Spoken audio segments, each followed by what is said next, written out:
and welcome back to Stampin' on the Hill. I'm Deb Kais, and today I'm bringing you another sketch challenge. Um, every month I've been trying to offer a new challenge, well, per month, and hopefully you're taking me up on the challenge, even if you're not showing us your work, which we would love to see. So let me know in the comments if you're actually taking me up on any of the challenges. And now let me show you the sketch of the month. There it is. So you can see it's pretty simple. Most of the sketches I'm trying to keep them pretty simple. So let's get started with showing you what we're going to make today. So let's see, we're going to do a 8.5 by 5.5, scored at 4.25 of basic white. I'm going to use some Melon Mambo, which is 4 by 5.25. So that's going to be a layer like this. And then I have a piece of 2 by 5. This is DSP from, it's called Masterfully Made. And this is going to be probably retiring soon. So you'll want to get your hands on some of that while you can. It's really kind of cool. There's all kinds of different, well, let me get it for you in a second. Show you some of the pieces here because it's kind of fun. This is the piece we're using right here, but this is the back side of it. This is the other half, so it ended up being probably something like, I don't know where I cut it from, probably like this. I probably cut it in half this way. So if I had flipped it over, then this is what the other side would look like. And it's designed so that you can cut it down the middle and then use these edges or, for card fronts or strips or whatever. So there's a whole bunch of them. I'll show you another one toward the end here. But anyway, that's where that DSP comes from. And then I used a couple of scraps. This is Azure Afternoon and then Basic White again. And we'll layer those to make our greeting.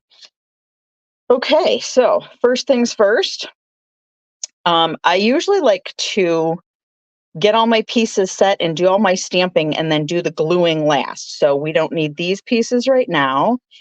And if you don't know this trick, to make the banner end, because our sketch shows a banner end, and I'm going to, halfway between here and here, I'm going to cut up the middle about how far up I want, my V to be. So right in the center, I'm going to cut up like this, and then I'm going to cut from each corner to the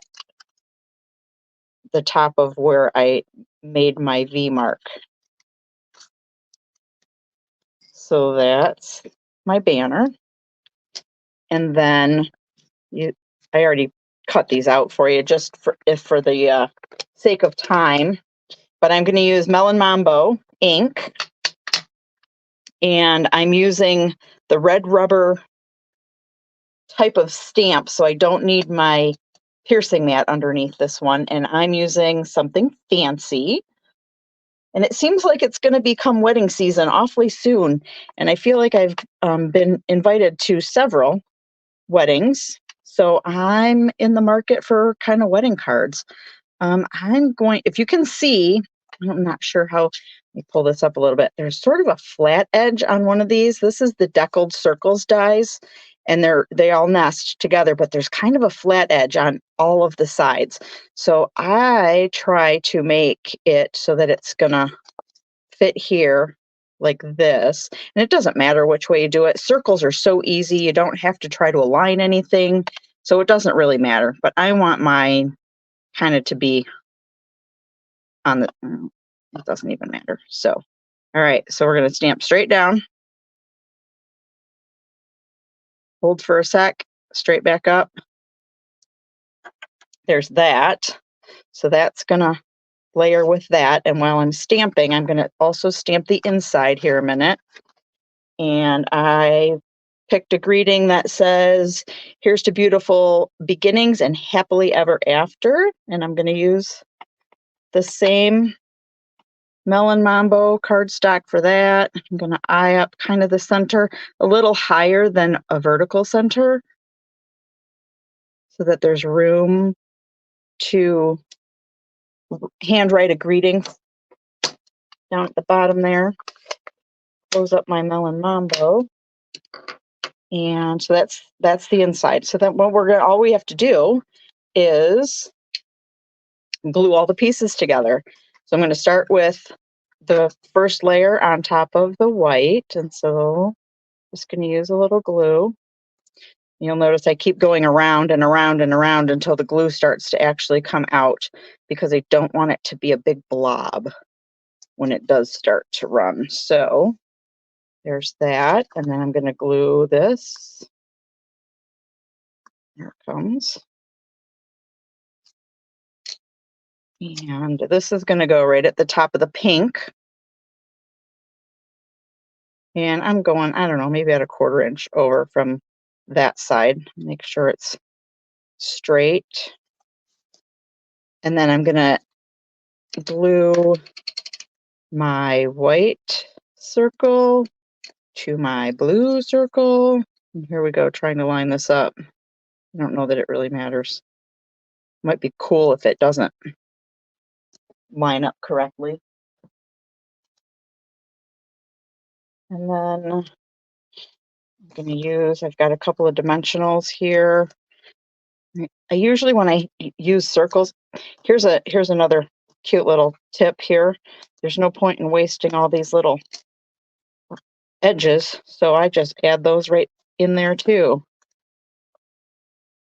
It doesn't matter how you put them on because nobody can see them. And I usually use 3 for circles. Depends on the circle. Sometimes if it's just a little circle, I'll only use 1 in the center and call it good.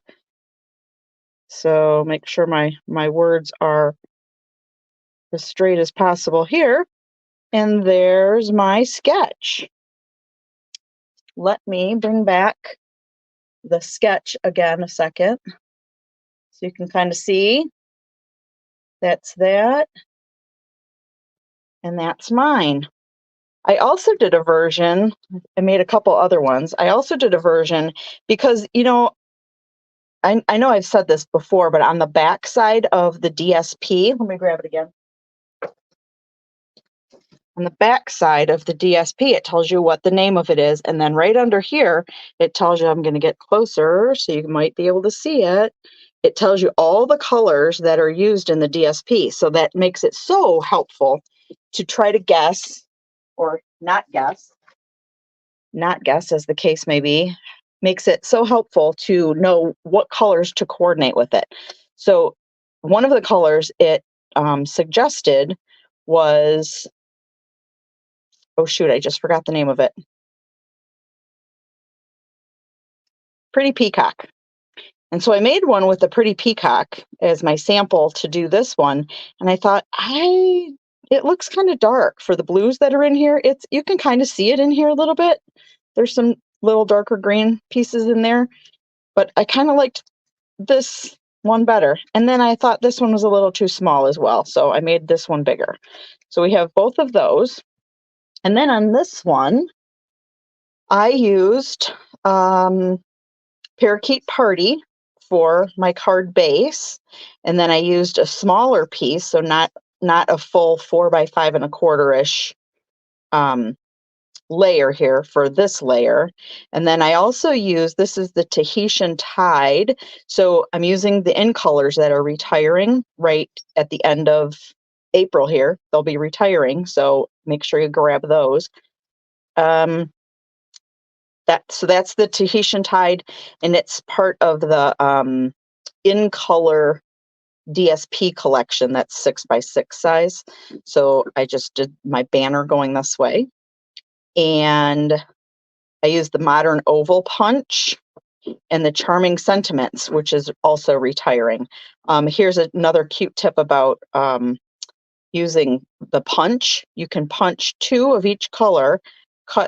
In this case, I used the Parakeet Party and punched the background. I cut it in half and then glued it to the back of the white just stretching it just a little bit. And then on the inside, I put Because You Totally Deserve It, which is part of that same stamp set. So there's another one, which also could be a wedding card.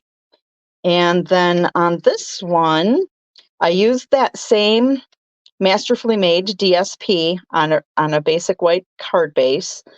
And then I couldn't bring myself to cover up the DSP because it was so beautiful. So I used vellum for my banner and my greeting here. And so what I did with this vellum is I used black embossing powder. And so the Mr. and Mrs. is actually heat embossed. And then I stamped a little bit of Blackberry Bliss on the sides to kind of jazz it up just a little bit. And on the inside, I hope your day is filled with joy. So those are the samples that I made using this particular sketch. So I challenge you to take the sketch and use it for some inspiration.